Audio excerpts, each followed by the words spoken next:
महत्वपूर्ण भूमिका निभा रहे हैं। मुझे उम्मीद है उनके इल्तिमास पर ध्यान देकर हम अपनी तथा अपने अजीज लोगों के सेहत की रक्षा कर पाएंगे। लेकिन सबसे पहले मैं आप सभी को कुछ दिनों पहले कुछ निहित स्वार्थवश फैलाई गई अफवाहों के बारे में बताना चाहता हूं। पिछले कुछ महीनों में जिस रफ्तार से विकास को गति दी जा रही है और जिस तरह से इस पूरे विंटर सीजन में ज्यादा से ज्यादा सैलानी टूरिस्ट आए हैं, कोरोना के प्रभावी नियंत्रण का जिस तरह से हम सबने मिलकर के इंतजाम किया है, ये कुछ लोगों को अच्छा नहीं लग रहा है। इन लोगों ने अनावश्यक लोगों की भावनाओं को भड़काने का काम किया और एक गलत अफवाह फैलाने की कोशिश की। मैं पूरी जिम्मेदारी से इस बात को खारिज करता हूं। आज जो जम्मू कश्मीर की स्थिति है वही बनी रहने वाली है। मैं इस बात को फिर से दोहराना चाहता हूं। अपने लोगों की भावनाओं के साथ खिलवाड़ करके पिछले अनेक वर्षों से यहाँ के युवाओं को गुमराह किया है, जिंदगी को कठिन बनाया है। मैं आप सबसे विनम्रतापूर्वक अपील करना चाहता हूं कि इस तरह की भावनाओं में आने की जरूरत नहीं है। अमन, चैन, विकास और तरक्की, मैं समझता हूं जम्मू कश्मीर का अब यही मकसद होना चाहिए। यहाँ की पहचान देश और दुनिया में कुछ कारणों से कुछ लोगों ने विशेष प्रकार की बना दी थी, लेकिन मैं आपसे विनम्रतापूर्वक बात कहना चाहता हूं कि इस पहचान को खत्म करके जम्मू कश्मीर कला और संस्कृति का सबसे अच्छा केंद्र रहा है, हमें बनाना है। यहाँ अमन चैन से रहने वाले लोग विकास की नई रोशनी देख सकें, इसका हमें काम करना है। अभी बुधवार को सभी 20 जिलों के लिए 12,600 करोड़ रुपए का ऐतिहासिक डिस्ट्रिक्ट कैपेक्स बजट हमने पास किया है, जो पिछले साल के 5,134 करोड़ रुपए के मुकाबले में दोगुना से ज्यादा है। बजट की सबसे खास बात यह है कि वह जनता के चुने हुए प्रतिनिधियों द्वारा आम जनता की जरूरतों को मद्देनजर रखते हुए बनाया गया है, ताकि समेकित विकास की दिशा में जम्मू कश्मीर अग्रसर हो सके। जम्मू कश्मीर के नागरिक अमन तथा तरक्की पसंद हैं, ये बात पूरा देश जानता है, पूरी दुनिया जानती है। मित्रों, पिछले दिनों जम्मू के साथियों को बिजली की कटौती का सामना करना पड़ा है। मैं आपको कहना चाहता हूं कि आपका पसीना जो बेवजह बहा है वो व्यर्थ नहीं जाएगा। जिम्मेदार लोगों को चिन्हित किया जाएगा और कानून के मुताबिक उनके विरुद्ध सख्त कार्रवाई की जाएगी। पिछले 10-11 महीनों में हमने प्रयास किया है कि यहाँ की बिजली उत्पादन में कम से कम 3500 मेगावाट की बढ़ोतरी हम कर सकें। 52,881 करोड़ रुपए की परियोजनाएं स्वीकृत की हैं और मैं कहना चाहता हूं कि आने वाले 4-5 वर्षों में हम बिजली के मामले में आत्मनिर्भर जम्मू कश्मीर बना सकेंगे। लेकिन एक वास्तविकता भी आपको जाननी चाहिए। प्रतिवर्ष 6,000 करोड़ रुपए की बिजली प्रशासन खरीद रहा है, लेकिन जो रेवेन्यू हमें प्राप्त हो रहा है वो केवल 2,500 करोड़ रुपए का है। मैंने 3,500 करोड़ रुपए का घाटा हर साल हमें हो रहा है। आप खुद विचार करिए, ये व्यवस्था कैसे चलेगी। मेरा आग्रह होगा कि आप भी इस पर सुझाव दीजिए। मैं चाहता हूं कि गरीबों को सस्ती बिजली मिले, मैं चाहता हूं किसानों को सस्ती बिजली मिले, लेकिन जो लोग समर्थ हैं मैं उनसे आग्रह करना चाहता हूं कि कम से कम आप तो बिजली का भुगतान करें। ट्रांसमिशन और डिस्ट्रीब्यूशन सेक्टर में भी पिछले 10 महीनों में हमने कई 10-10, 15-15 साल से लंबित परियोजनाओं को पूरा किया है। मुझे याद है कश्मीर में विंटर प्रिपेयर्डनेस की बैठक करते समय हमने इस बात का ख्याल रखा था पिछले जाड़ों से इस बार कश्मीर के लोगों को अच्छी बिजली मिले, और मुझे प्रसन्नता है कि 23% बिजली हम इस बार ज्यादा दे सके। बर्फ और बिजली पहली बार वादी के लोगों ने एक साथ देखा था। जम्मू के लोग गर्मी में बिजली की दिक्कत का सामना न करें, इसके लिए हमने कई बैठकें की, कई निर्णय किए। कुछ काम हुए हैं, कुछ काम 2-4 दिनों में पूरे हो रहे हैं। बावजूद उसके एक षड्यंत्र के तहत ये कोशिश की गई है कि लोगों को बिजली की दिक्कत हो। मैं आपको भरोसा देना चाहता हूं इस व्यवस्था को आमूल चूल ढंग से बदलने का काम निश्चित रूप से किया जाएगा। प्यारे भाइयों और बहनों, जब हम इस सदी की सबसे बड़ी चुनौती कोरोना महामारी से गुजर रहे हों तो बरबस 2 शब्द ध्यान में आते हैं, संकल्प और समर्पण। और इसके जीते जागते प्रतिबिंब हैं हमारे कोरोना वॉरियर्स तथा फ्रंटलाइन वर्कर्स। आवाम की आवाज उन सब की आवाज है जिन्होंने दूसरों की सेवा में खुद को समर्पित किया है। अपनी मेहनत से उन्होंने जम्मू कश्मीर के भविष्य की आधारशिला रखी है। आज अगर जम्मू कश्मीर एक नए सवेरे का स्वागत कर रहा है तथा समता मूलक समाज को मूल आधार बनाकर आगे बढ़ रहा है तो उसका श्रेय कर्म के प्रति समर्पित इन वॉरियर्स को जाता है। सांबा जिले के कौलपुर गांव की आशा वर्कर त्रिशला देवी प्रेरणात्था शक्ति का जीवंत उदाहरण है। वह हर दिन कम से कम 20 परिवारों के बीच जाती हैं और जिस किसी को भी कोरोना का लक्षण है उसको अस्पताल पहुंचाने की भी जिम्मेदारी निभाती हैं। पिछले 2 महीने से लगातार गांव वालों के बीच जाकर वह सुनिश्चित कर रही हैं कि सभी स्वस्थ रहें, वैक्सीन लगवाएं और कोरोना प्रोटोकॉल का लगातार पालन करें। उनका एक सुझाव है, रिमोट एरियाज में महीने में कम से कम एक बार मेडिकल कैंप जरूर लगे ताकि लोगों के स्वास्थ्य की देखभाल हो सके। त्रिशला देवी तथा उनकी जैसी हजारों आशा वर्कर्स गांव तथा प्राइमरी हेल्थ सेंटर के बीच एक ब्रिज का काम करती हैं। मैं उनकी इस सेवा भावना को प्रणाम करता हूं और प्रशासन के संबंधित अधिकारियों से उनके सुझाव पर शीघ्र कार्रवाई का निर्देश देता हूं। देश भर के अखबारों तथा टीवी चैनलों में आजकल जम्मू कश्मीर के वैक्सीनेशन की चर्चा बहुत हो रही है। लोग जम्मू कश्मीर मॉडल को अन्य हिस्सों में भी अपनाने की बात कह रहे हैं। इसका पूरा श्रेय मैं अपने हेल्थ वर्कर्स को देना चाहूंगा। गांदरबल जिले के कुलन प्राइमरी हेल्थ सेंटर में जफर अली, मीता तथा नजमीना ने मिलकर के 12,000 से ज्यादा लोगों को वैक्सीन लगाए हैं और मुझे गर्व है कि गांदरबल जिला 100% वैक्सीनेशन पूरा करने में सफल हुआ है। इसी कड़ी में हमारा दूसरा जिला शोपियान है, जहां डिस्ट्रिक्ट हॉस्पिटल में मोहम्मद इसाक, रियाज अहमद तथा बहन अफरूजा की टीम ने पिछले 2 महीने में 12 से 15,000 लोगों को वैक्सीन लगाई है। मैं उनकी इस मेहनत को सलाम करता हूं और उनका हृदय से अभिनंदन करता हूं। इस्लामाबाद जिले की बाडी खटगांव पुरमंडल की हमारी बहन नसरीन कठिन से कठिन इलाकों में जाकर लोगों को वैक्सीन की सुविधा मुहैया करा रही हैं और लोगों से कोरोना प्रोटोकॉल फॉलो करने की सलाह भी दे रही हैं। आप लोगों ने गुरेज के सीमावर्ती गांवों की तस्वीरें देखी होंगी। बर्फ में मीलों पैदल चलकर शमशादा बानो, डॉक्टर अबू बकर, अब्बास शेख और सरवर जैसे लोगों ने लोगों को वैक्सीन लगाने का काम किया है। कुछ दिन पहले ही बांदीपुरा का गांव बयान खबरों में था। हमारे कोरोना वॉरियर्स डॉक्टर जहांगीर, समीमा बेगम, नीलोफर जान और उनके साथी 18 किलोमीटर पैदल चलकर बयान पहुंचे थे और उनकी मेहनत से ये देश का पहला ऐसा गांव बना जहां 100% वैक्सीनेशन हुआ था। जम्मू जिले में भी 100% वैक्सीनेशन हो चुका है। इसके लिए मैं सभी स्वास्थ्य कर्मियों के अथक परिश्रम तथा प्रशासन के साथियों को धन्यवाद देना चाहता हूं और उनकी सेवा भावना की सराहना करता हूं। कुछ लोगों ने सुझाव भेजा है कि हेल्थ फैसिलिटी के अलावा स्वास्थ्य कर्मियों की team door to door vaccination के लिए भी जाती है, इसलिए उनके ड्यूटी में रोटेशन की बहुत आवश्यकता है। मैं हेल्थ डिपार्टमेंट के सभी सीएमओ से बातचीत कर उनके सुझाव पर विचार करने की बात करूंगा।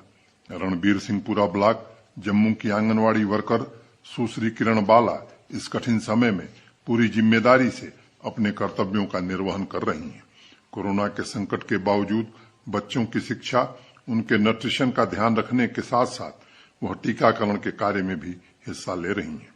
उन्होंने बच्चों के लिए सप्लीमेंट्री न्यूट्रिशन के सुझाव के साथ ये लिखा है कि आंगनबाड़ी सेंटर्स को गांव की महिलाओं के मीटिंग प्लेस के रूप में विकसित किया जाए, जिससे वह स्वास्थ्य से संबंधित बेस्ट प्रैक्टिसेस को आपस में शेयर कर सकें।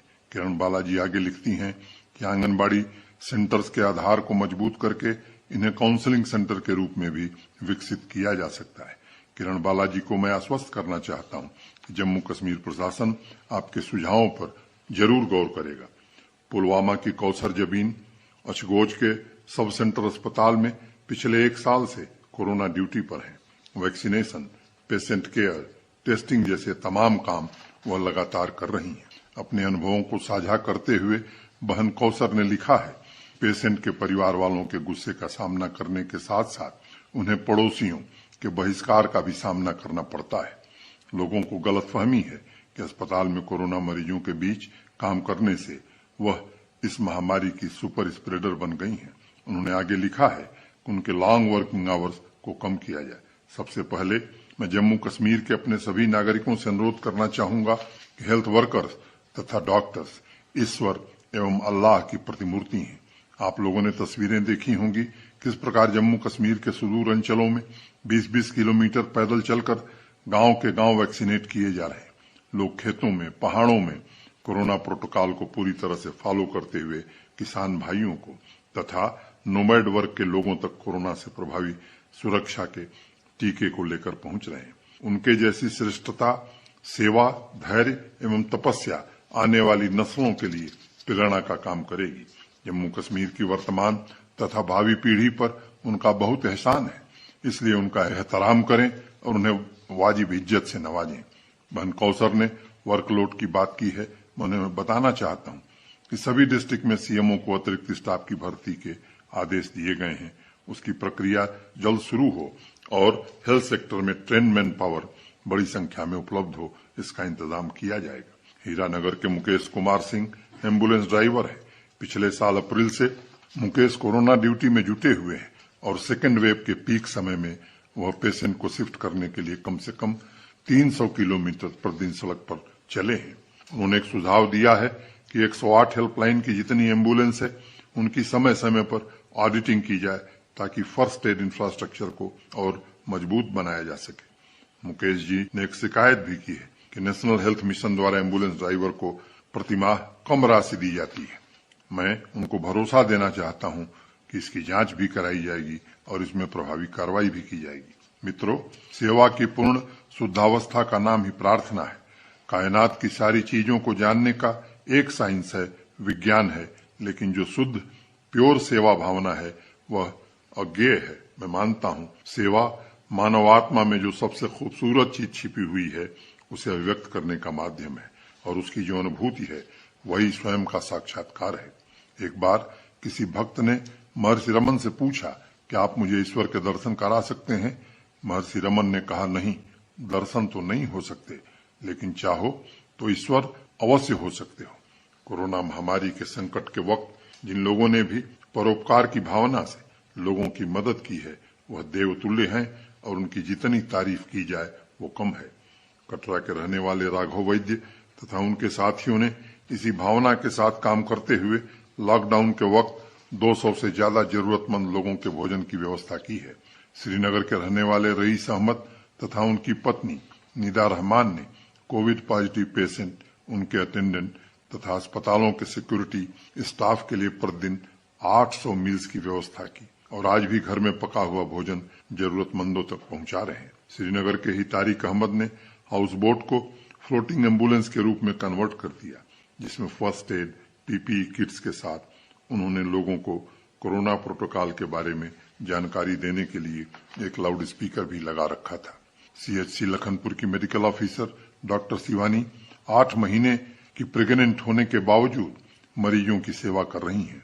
उनका एक स्टेटमेंट मैंने पढ़ा था कि ऐसे समय में देश की सेवा करके वह खुद को भाग्यशाली महसूस कर रही हैं। मित्रों, महर्षि अरविंद ने एक बार किसी से सवाल किया कि हमारी मातृभूमि क्या है, और फिर खुद ही उसका जवाब दिया कि यह कोई मिट्टी का टुकड़ा नहीं है, बोलचाल का तरीका नहीं है, नहीं दिमाग का ख्याली पुलाव।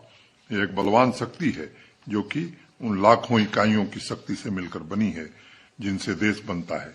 इन आदर्शों पर चलकर डॉक्टर शिवानी तथा अन्य हमारे मित्र कार्य कर रहे हैं। यह देखकर मुझे गर्व की अनुभूति हो रही है। गढ़ीगढ़ जम्मू में पुलिस विभाग के इंस्पेक्टर सोहन सिंह ने गरीब बच्चों की शिक्षा की जरूरतों पर ध्यान दिया है। क्योंकि कोरोना की वजह से सभी स्कूलों को बंद करना पड़ा, सोहन सिंह ने 5000 गरीब बच्चों को पढ़ने की सामग्री उपलब्ध कराई है। मित्रों, एक कहानी मुझे याद आई। एक बार किसी संत ने अपने गुरुकुल में वाद विवाद प्रतियोगिता का आयोजन किया था और उसका विषय रखा था सेवा की सच्ची भावना। जिस दिन यह प्रतियोगिता हुई सभी ने शानदार भाषण दिया, लेकिन जब विजेता छात्र का नाम पुकारा गया तो सभी छात्र हैरान, क्योंकि वह छात्र तो प्रतियोगिता में शामिल ही नहीं हुआ था और न ही उसने कोई भाषण दिया था। लोगों ने संत से सवाल पूछना शुरू किया। संत ने जवाब दिया कि प्रतियोगिता स्थल पर उन्होंने घायल पक्षी को रख दिया था। किसी ने उस पर ध्यान नहीं दिया क्योंकि सब लोग भाषण देने की जल्दबाजी में थे। सिर्फ वही एक बालक था जो घायल पक्षी को देखकर रुक गया था और उसकी सेवा करनी शुरू कर दी। फिर संत ने कहा, सेवा का सही अर्थ यह है कि वह व्यक्ति के आचरण में झलकना चाहिए। और जम्मू कश्मीर में मैंने स्वयं देखा है किस प्रकार बैंकिंग, कुरियर वाले, सफाई कर्मचारी, टेलीमेडिसिन के स्टाफ, टेस्टिंग एवं सैंपलिंग लैब के स्टाफ, केमिस्ट, किसान भाई, इसेंशियल सर्विसेज से जुड़े लोग, सब्जी, फल, दुग्ध विक्रेता तथा बैकग्राउंड में रह करके अनेक लोगों ने जीवन को सामान्य बनाने में अपना अतुलनीय योगदान दिया है। जीवन अब काफी हद तक सामान्य हो रहा है, लेकिन इस त्रासदी ने कभी न भरने वाले घाव भी दिए हैं। बहुत सारे मेडिकल स्टाफ को भी हमने इस त्रासदी में खोया है। अनेक लोगों ने अपने परिजनों को खोया है। मैं उनके प्रति अपनी श्रद्धांजलि व्यक्त करता हूं और आज के दिन को हम उनकी स्मृति में समर्पित करते हैं। पिछले महीने जब मैं आपसे मुखातिब हुआ था तब ऐसे परिवारों की चर्चा मैंने की थी जिन्होंने असमय अपने प्रियजनों को खो दिया।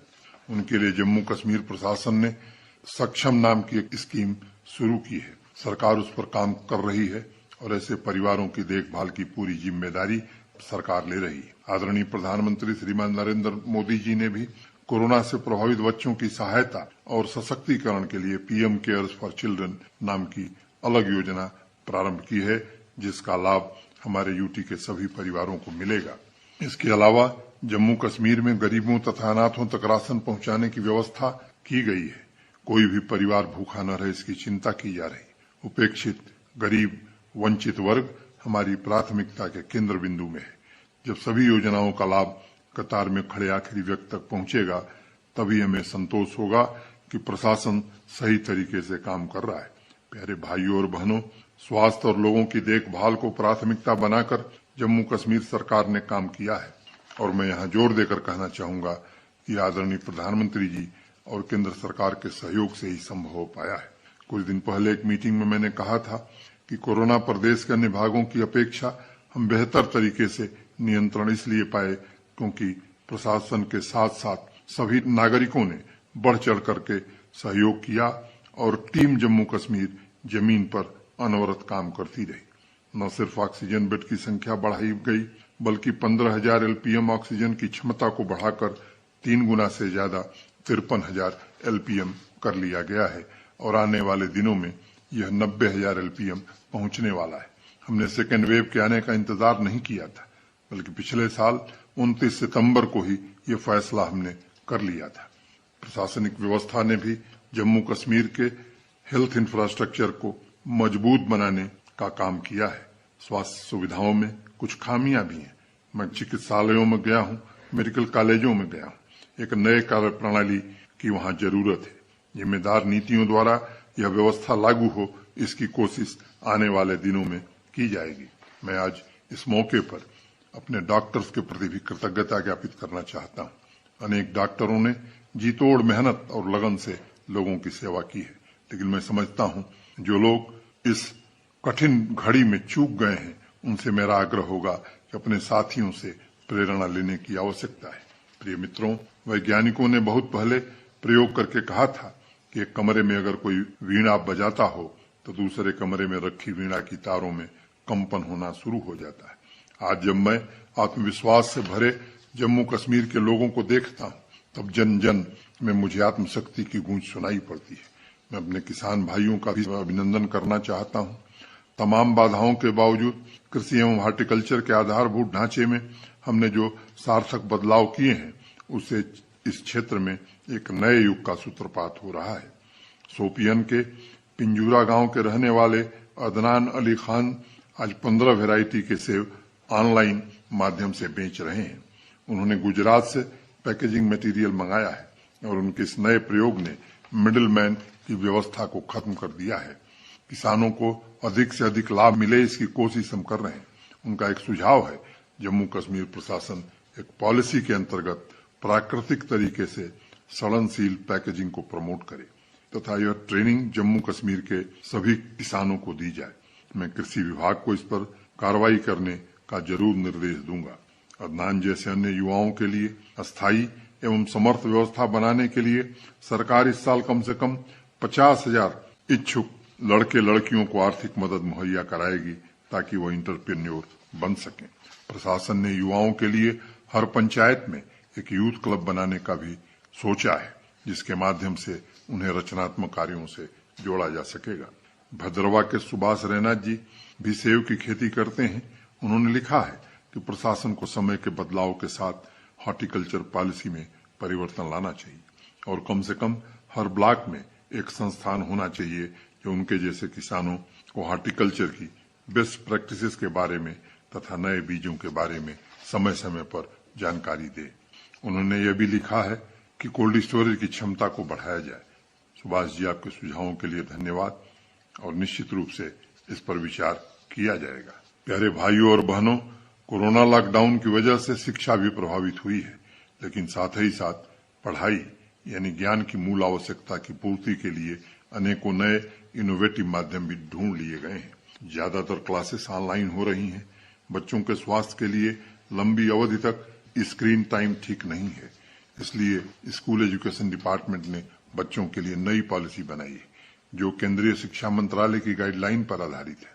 इसके लिए मैं श्रीनगर की नन्ही सी बच्ची माहिरा का बहुत आभारी हूं, जिसने प्यार भरी शिकायत का वीडियो आदरणीय प्रधानमंत्री जी के लिए भेजा था।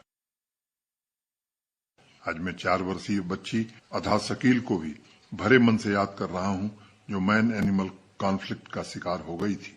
अधा की मासूमियत को नमन करते हुए, उसे श्रद्धांजलि अर्पित करते हुए मैं जम्मू कश्मीर के सभी नागरिकों से एक जरूरी बात कहना चाहता हूं। विकास के लिए वनों का नुकसान करके हम आने वाली पीढ़ी के लिए मुश्किलें पैदा कर रहे हैं। वन्य जीव विभाग के साथ हम सभी की जिम्मेदारी है कि मैन एनिमल कॉन्फ्लिक्ट को प्रभावी तरीके से हम हैंडल करें। मैं अधा के परिवार की पीड़ा, संताप महसूस करता हूं और आग्रह करता हूं, प्रकृति और प्रगति के बीच हम सभी को एक संतुलन बनाना होगा। लॉकडाउन के दौरान पढ़ाई में डिसरप्शन भी हुआ है। इस पर पुंछ के इंजीनियरिंग छात्र शिवम गुप्ता ने लिखा है कि कोरोना की वजह से न सिर्फ पढ़ाई प्रभावित हुई है, बल्कि छात्रों में तनाव तथा भविष्य को लेकर आशंकाएं भी उत्पन्न हुई हैं। शिवम का सुझाव है कि सरकार बड़े बच्चों के लिए भी एक सेंट्रल टाइम टेबल बनाए तथा को करिकुलर एक्टिविटी जैसे कविता पाठ, डिबेट इत्यादि ऑनलाइन शुरू करे। कठुआ की ईसा कवात्रा अभिभावक हैं। उन्होंने लिखा है कि इलेक्ट्रॉनिक डिवाइस का लंबे अवधि तक इस्तेमाल करने से बच्चों के शारीरिक स्वास्थ्य पर बुरा असर पड़ रहा है। उनका कहना है इंटरनेट तथा सॉफ्टवेयर की समस्या के चलते भी परेशानियों का सामना करना पड़ रहा है। उन्होंने सुझाव दिया है ऑप्टिकल फाइबर कनेक्टिविटी का। आने वाले दिनों में जम्मू कश्मीर का हर गांव, हर पंचायत ऑप्टिकल फाइबर से जोड़ दी जाए, इसकी व्यवस्था हम कर रहे हैं। महामारी की वजह से नई इंडस्ट्रियल स्कीम की रफ्तार भी थम गई थी। अब आने वाले दिनों में उसे जमीन पर उतारने के प्रयत्न तेज किए जाएंगे। इंफ्रास्ट्रक्चर सेक्टर में अभी जेड मोड़ स्केप टनल का काम पूरा हो गया है। बनिहाल टनल का काम भी समाप्त हो गया है। जेड मोड़ टनल के बनने से सोनमर्ग के लोगों को काफी सुविधा होगी। प्यारे भाइयों और बहनों, आज जम्मू कश्मीर प्रशासन में पूरी तरह से ई ऑफिस पर काम हो रहा है और इसके कारण 200 ट्रक फाइलें दरबार मूव के समय जो श्रीनगर से जम्मू जाती थीं और जम्मू से श्रीनगर आती थीं, वो पूरी तरह से समाप्त हो गया है। इस बार जब हम जम्मू से श्रीनगर आए तो एक भी फाइल प्रशासन के साथ नहीं आई। इसके कारण आर्थिक बचत भी हुई है, पारदर्शिता भी आएगी और काम तेज ढंग से होगा और चीजों पर अच्छे ढंग से नजर भी रखी जा सकेगी।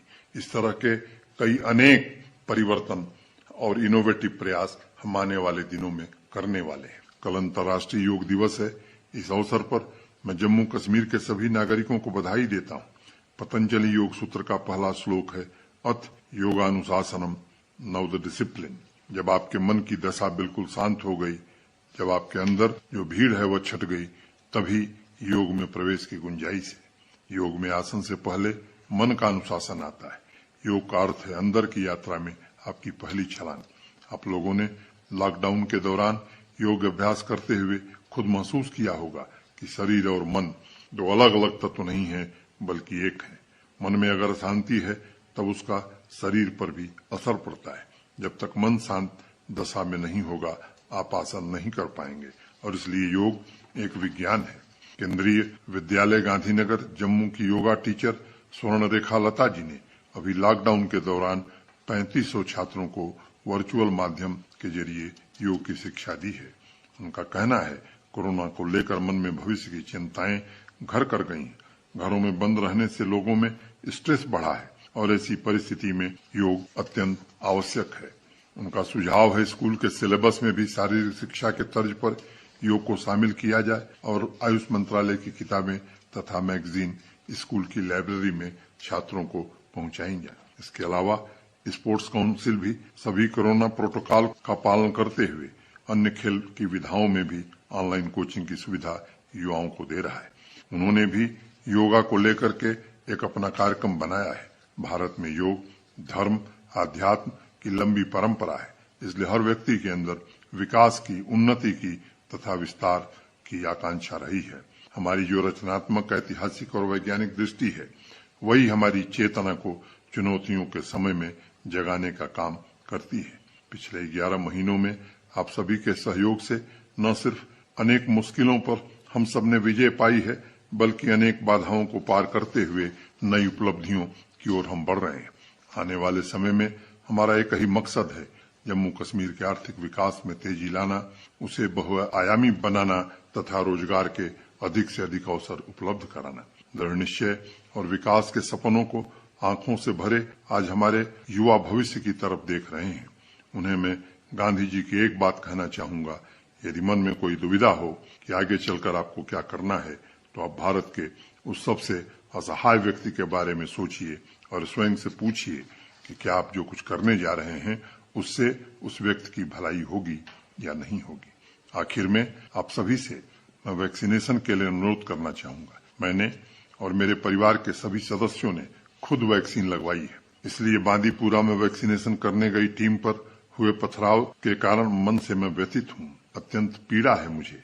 आप सभी से विनम्रता पूर्वक मैं निवेदन करता हूं, कृपया कोरोना वॉरियर्स को इज्जत दें और वैक्सीन जरूर लगवाएं। दुनिया की सबसे महंगी कार भी यह गारंटी नहीं देती कि बिना सीट बेल्ट की ड्राइविंग से जान बच सकती है। बिना हेलमेट के सेफ मोटरसाइकिल ड्राइविंग असंभव है। मित्रों, हेलमेट आपको सुरक्षा दे सकता है, लेकिन जान सेफ ड्राइविंग से ही बचेगी। इसलिए इस महामारी से बचाव का सबसे कारगर और सुरक्षित उपाय है वैक्सीनेशन और कोविड एप्रोप्रिएट बिहेवियर। 30 जून तक हमने जम्मू कश्मीर में 100% वैक्सीनेशन का लक्ष्य तय किया है। मुझे पूरी उम्मीद है कि अगर आप सब लोगों ने जागरूक होकर इसमें सहायता की, तो हमारे स्वास्थ्य कर्मी जिस तरह से मेहनत कर रहे हैं, निश्चित रूप से इस लक्ष्य को हम प्राप्त कर सकेंगे। धन्यवाद। जय हिंद।